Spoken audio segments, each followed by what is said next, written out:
Qué bueno que es alabar al Señor, qué bueno que es adorarles. Son como momentos que nunca deberían terminar. Cuando estamos en su presencia y nuestro espíritu toca su persona y la adora como Él desea ser adorado en espíritu y en verdad. Hoy vamos a tocar un tema que está relatado en el libro de Mateo, capítulo 20, versos 1 al 16.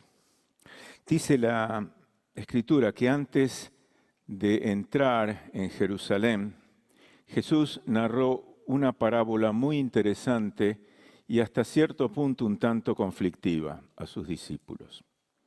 Esta parábola es conocida como la parábola de los obreros de la viña y solamente Mateo la registra.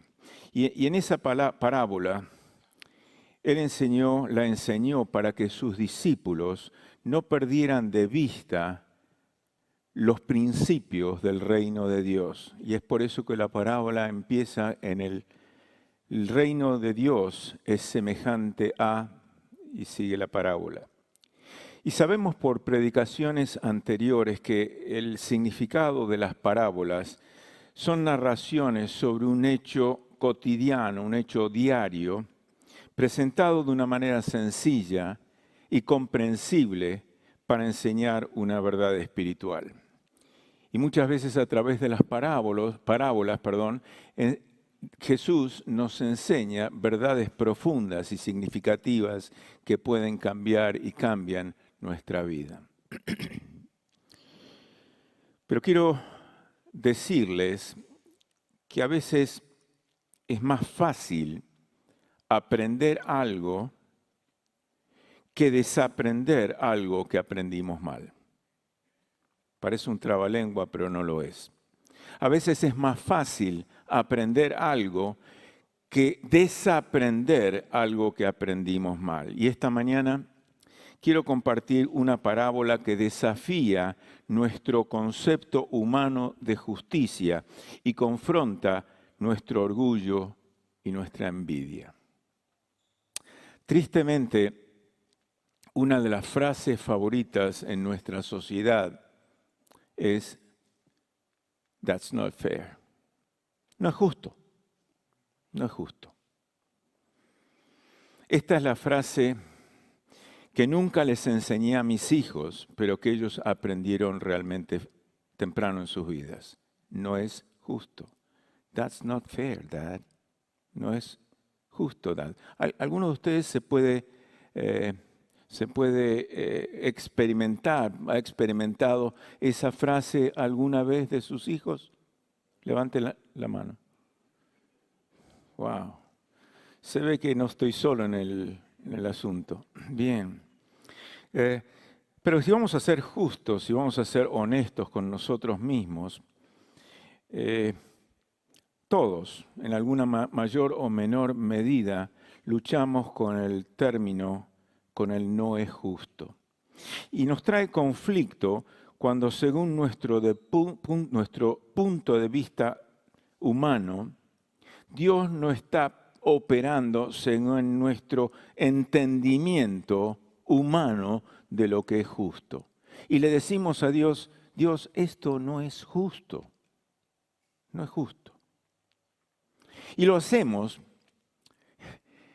y fíjense la paradoja de esto, y lo hacemos aun cuando siendo nosotros pecadores, pecadores redimidos, pero pecadores en fin, tenemos el atrevimiento, la osadía de cuestionar la justicia y la bondad de un Dios santo y misericordioso. Pero así somos así.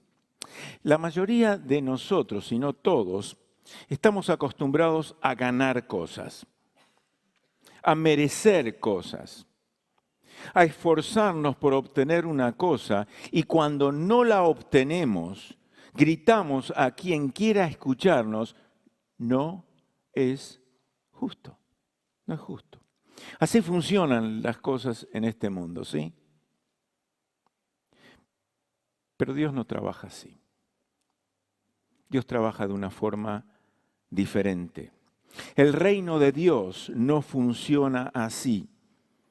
Y este mensaje explora acerca de la gracia de Dios.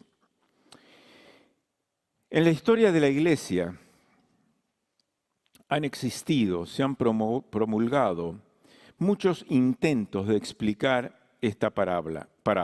Entre paréntesis, esta parábola solamente está relatada en Mateo capítulo 20, versos 1 al 16.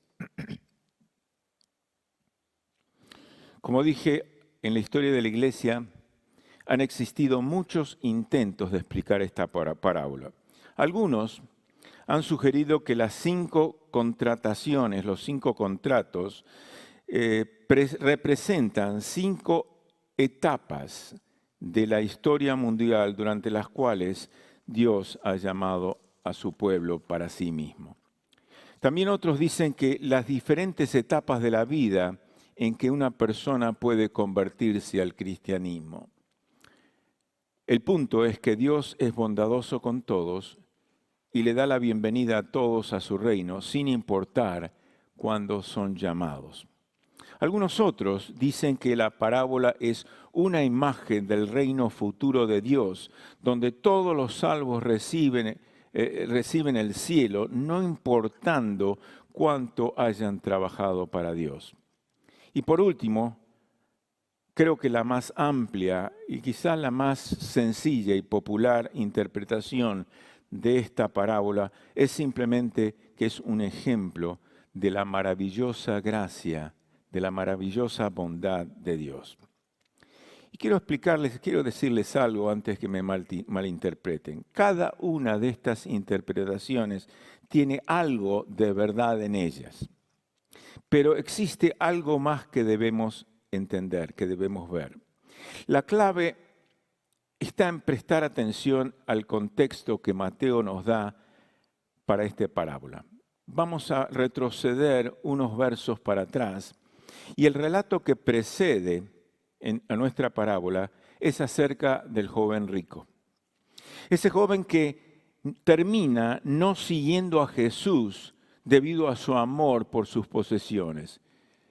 Ese amor era demasiado grande y en los versos 16 al 22 explica cómo él tristemente se alejó porque él amaba más las posesiones que seguir a Cristo. Ante esto, los discípulos estaban asombrados, estaban conmocionados. Entonces, Jesús les habla a ellos y les promete recompensas maravillosas por haber dejado todo lo que tenían para seguirle a Él. Versos 23 al 30. Esta promesa de los discípulos era que ellos se sentarían en 12 tronos. Consume tanto sus pensamientos que unos versos más adelante en el capítulo 20, casi al final, Jacobo y Juan ya estaban deseando, ya estaban percibiendo estar sentados uno al lado del otro en el trono al lado de Jesús. Versos 20 al 28 del capítulo 20. Y este contexto muestra que la parábola va dirigida directamente a nuestros corazones, a esos problemas gemelos del orgullo y la envidia. Cuando el joven rico se alejó tristemente con las manos vacías, pero los humildes discípulos se les prometió ser gobernantes, ser gobernadores, era imposible, casi imposible para ellos no ser un poco orgullosos, a enorgullecerse de su logro, de su mejor elección de seguir a Cristo. En esta parábola, Jesús les recuerda que todo lo que tienen proviene de Dios, que todas las bendiciones son por la generosidad de Dios y no por su propio obrar. Estos discípulos no eran mejores que el joven rico.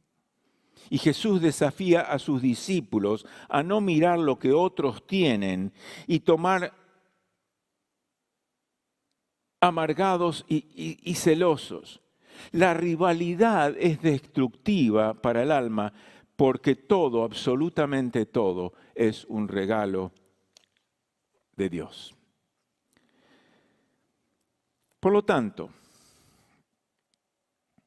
esta parábola nos da una visión de la generosa gracia de Dios hacia nosotros y hacia otros.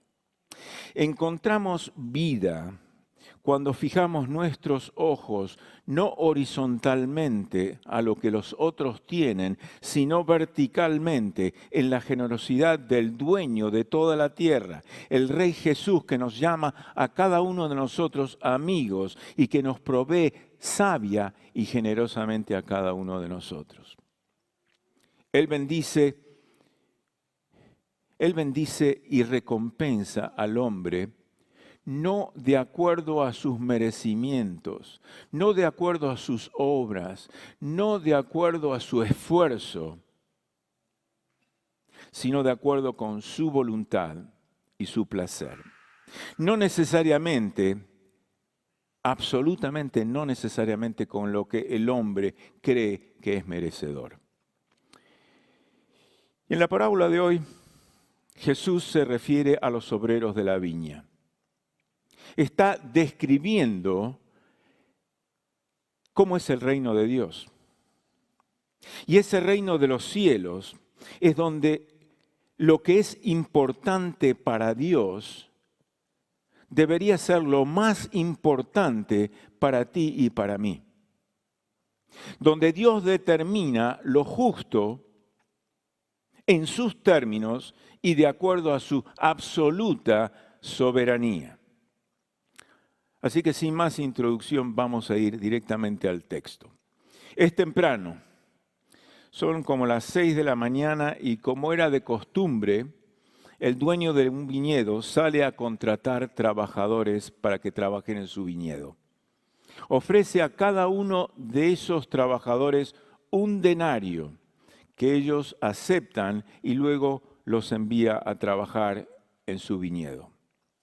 Quiero recordarles que un denario es un salario muy bueno para un día de jornada completo.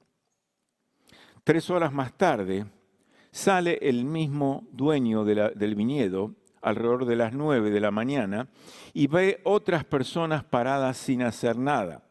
Entonces les invita a que vayan a trabajar a su viñedo y les dice, te pagaré lo que sea justo. Luego, a las 12 del mediodía y a las 3 de la tarde, hace exactamente lo mismo. Llama a otros y les dice, te pagaré lo que sea justo. Y todos los trabajadores estuvieron de acuerdo en trabajar para el terrateniente y estaban confiando que él les iba a pagar lo que fuera justo. Pero sucede que a las 5 de la tarde, cuando el sol comienza a ponerse, sale y encuentra otros trabajadores parados. Y él les pregunta, ¿por qué has estado aquí todo el día sin hacer nada? Le responden con franqueza, porque nadie nos ha contratado. Entonces el terrateniente les dice, vayan ustedes también a trabajar en mi viña y les daré lo que sea justo. Hasta ahora no hay problema. No hay nada que sea fuera de lo común. Y la parábola continúa. Y cuenta Jesús que al caer la noche, el dueño de la viña le dijo a su capataz, llama a los trabajadores y págales su salario, comenzando por los últimos contratados y pasando por los primeros.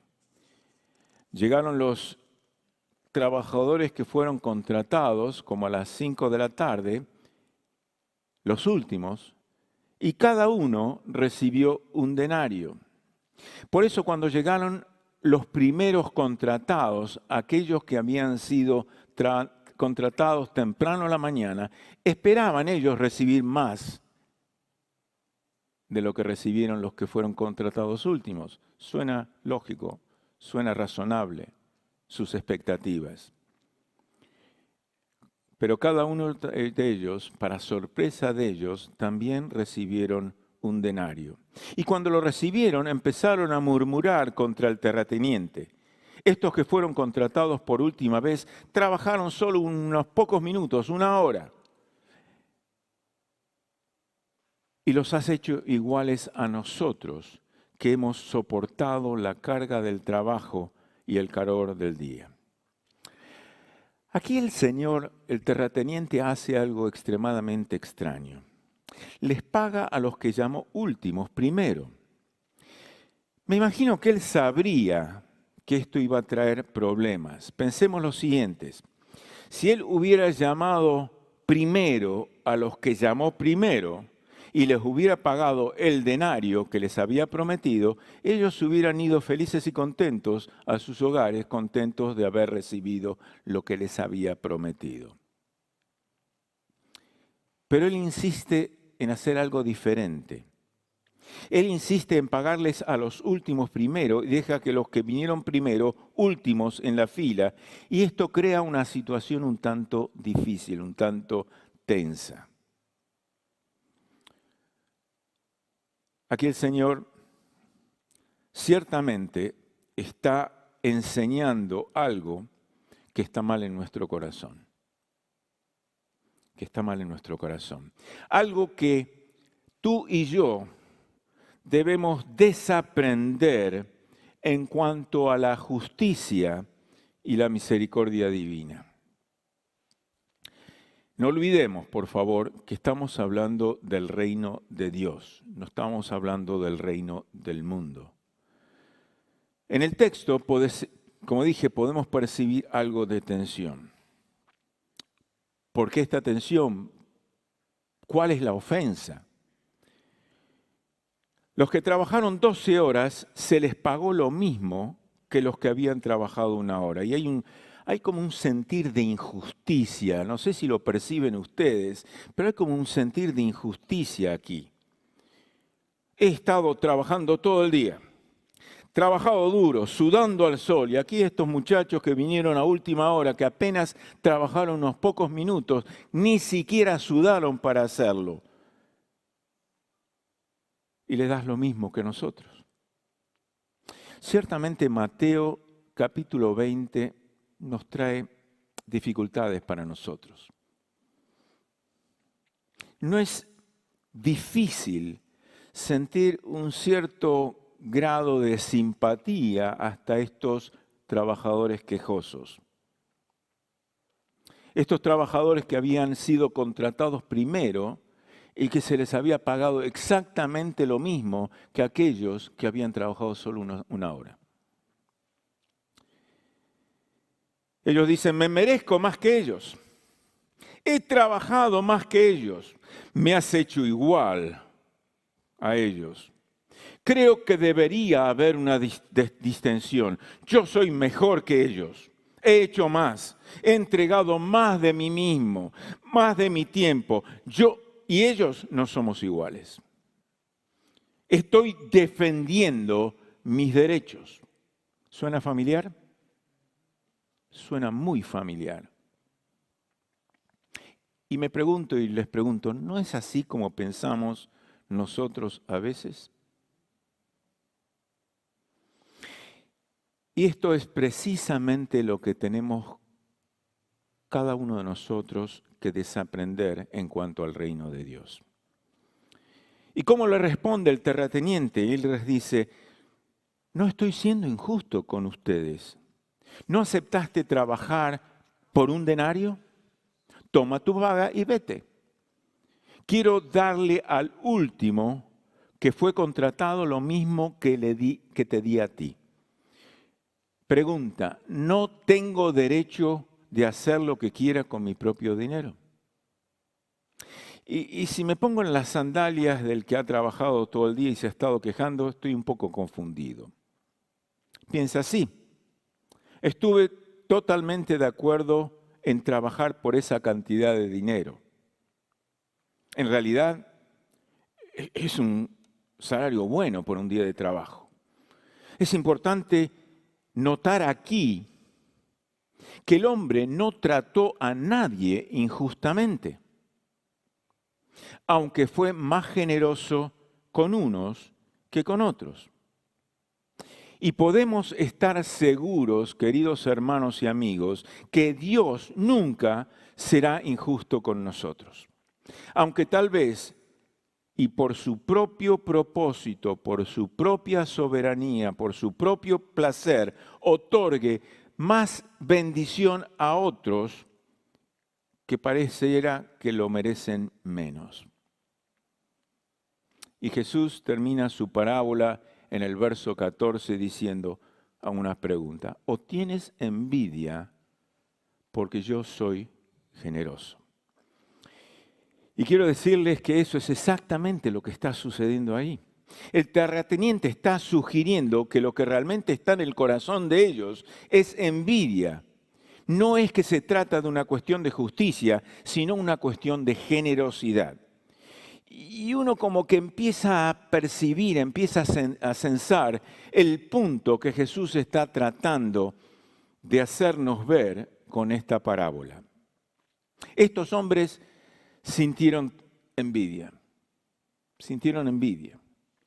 Y trae mucha tristeza a mi corazón que estos hombres, en vez de sentirse gozosos de ver a estos que nadie quería, aquellos que estaban allí porque estaban sin trabajo, aquellos que habían gastado todo el día mirándose la cara el uno al otro en la plaza esperando que alguien los venga a contratar, estos que tenían esposa e hijos en su casa esperando poder comer esa noche por el trabajo de su padre y esposo. Trae tristeza a mi corazón que en vez de sentirse felices por ellos, más bien están pensando en ellos mismos y sienten envidia. ¿Sabes? La envidia jamás te llevará a tener gozo por cómo Dios bendice a tu prójimo. Él nunca será menos que justo, pero se reserva el derecho de ser más generoso cuando así es su voluntad. Y le pregunta al obrero: ¿por qué entonces tienes envidia? ¿Porque piensas que no es justo? Y yo le pregunto y me pregunto, ¿ese obrero realmente quería justicia? ¿De veras quería recibir lo que merecía?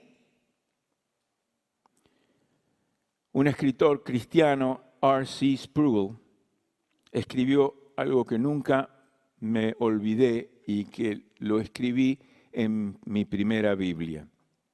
Él dijo: no pidamos a Dios justicia, sino misericordia. Porque si pedimos justicia, podría ejercerla. No pidamos a Dios justicia, sino misericordia. Porque si pedimos justicia, Él en su soberanía podría ejercerla.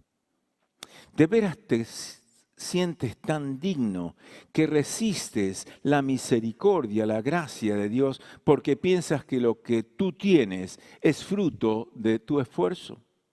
El mundo y la cultura, el mundo en que vivimos y la cultura que vivimos, no nos ayudan a desaprender este asunto. Porque en vez de animarte a que te alegres por otros, te dice: tú mereces más. ¿Saben?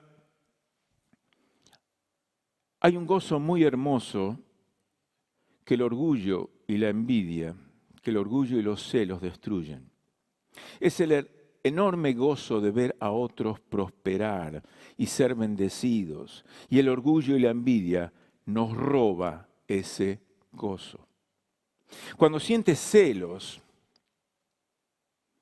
cuando sientes envidia de lo que otros tienen y tú no, y piensas que mereces más, y cuando lo adquieres, eso te hace sentir más de los que son los demás.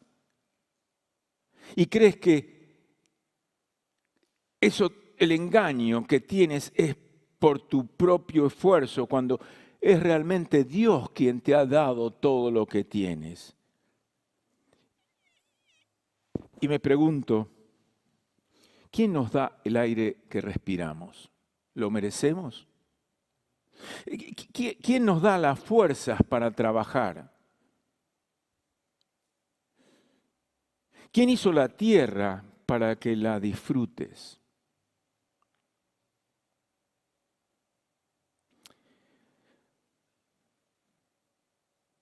¿Realmente quieres que Dios haga lo justo de acuerdo a tus y mis hechos? Si Dios nos diera lo que merecemos, estaríamos condenados por la eternidad. Y si no vemos esto es porque nuestros ojos están cegados, están ciegos por la incredulidad y el orgullo. Dios no te debe nada a ti ni a mí. Y aún así nos ama, aún después de nosotros haberle rechazado. ¿Quieres hablar de justicia? ¿Quieres realmente hablar de justicia? El punto aquí es que el terrateniente no ha hecho absolutamente nada malo. Ha actuado con integridad, ha actuado con justicia, ha pagado de la manera que dijo que pagaría. Pero ha hecho más. Esta es una parábola del reino de Dios. Y esta pregunta muestra que los grandes dones de Dios, simplemente porque son de Dios, se dan. No porque se hayan ganado, sino porque Él es misericordioso. En el reino de Dios, la fuerza impulsora no es el mérito, no es el esfuerzo, no es la capacidad como en el mundo, sino la gracia. Esa gracia maravillosa, esa gracia que es un favor inmerecido. Y ese es el principio del reino de Dios. Debemos entenderlo aquí y ahora, mientras vivimos en este mundo, que es un mundo basado en méritos, basado en esfuerzo. Las bendiciones de Dios, hermanos y hermanas, amigos y amigas, no se ganan. Aún la salvación misma no la ganamos nosotros. ¿Piensas que por ser bueno estás poniendo a Dios en deuda contigo? ¿Crees que si haces más bien que mal estarás con Dios en el cielo? Si es así, quiero decirte que tengo muy malas noticias para ti. No hay absolutamente nada, zero, zip, nothing, que tú puedas hacer por tu cuenta para que Dios te deba algo. Nada de lo que tú puedas hacer puede ganar la salvación, la eternidad con Cristo. Esta parábola ilustra la gracia, la soberanía de Dios, pues Él llama a su viña, a quien quiere, en el tiempo que Él quiere y como Él quiere, y está disponible para todos el día de hoy. La Escritura dice en Romanos capítulo 3, verso 23, todos pecamos, todos pecaron y están destituidos de la gloria de Dios. Esa es la mala noticia, muy mala noticia, porque todos pecamos y estamos destituidos de la gloria de Dios. ¿Entendemos esa realidad? Alguien tiene que rescatar nuestra vida vacía, nuestra vida en oscuridad, nuestra vida en la desesperación, en nuestra vida de la condenación eterna. Alguien tiene que hacerlo, pero ¿quién lo hará? Y el Salmo 49 dice esto: nadie puede redimir la vida del otro, ni dar a Dios un rescate por ellos. El rescate por una vida es costoso. Ningún pago es suficiente para que vivan para siempre y no vean la descomposición. Así es. Dice el salmista, el rescate de una vida es costoso. Es costoso. Primera Pedro, capítulo 1, verso 19, dice: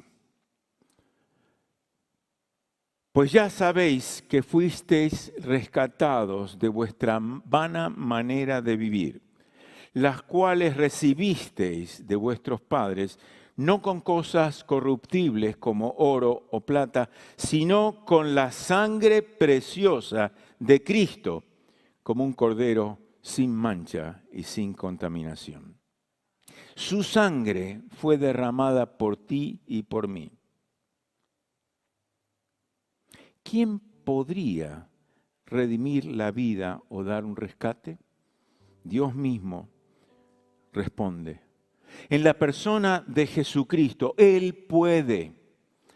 No solo Él puede, sino que Él lo hizo. Y sabes, esa salvación está disponible para todos. Está disponible para todos de una manera gratuita. Está disponible cuando creemos y aceptamos que Jesús murió por nuestros pecados.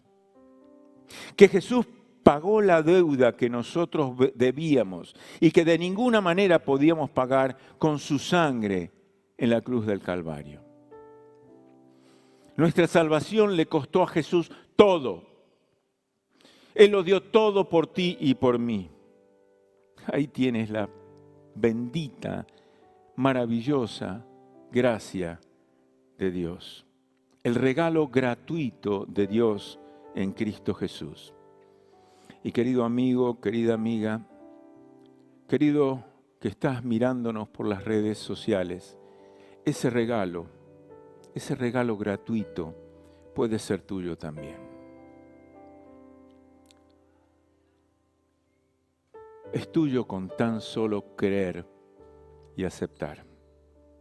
Y si aún no lo has hecho, tienes hoy, en este maravilloso día, la oportunidad de pedirle a Jesucristo que entre en tu corazón, que aceptes el sacrificio de Jesús por tus pecados.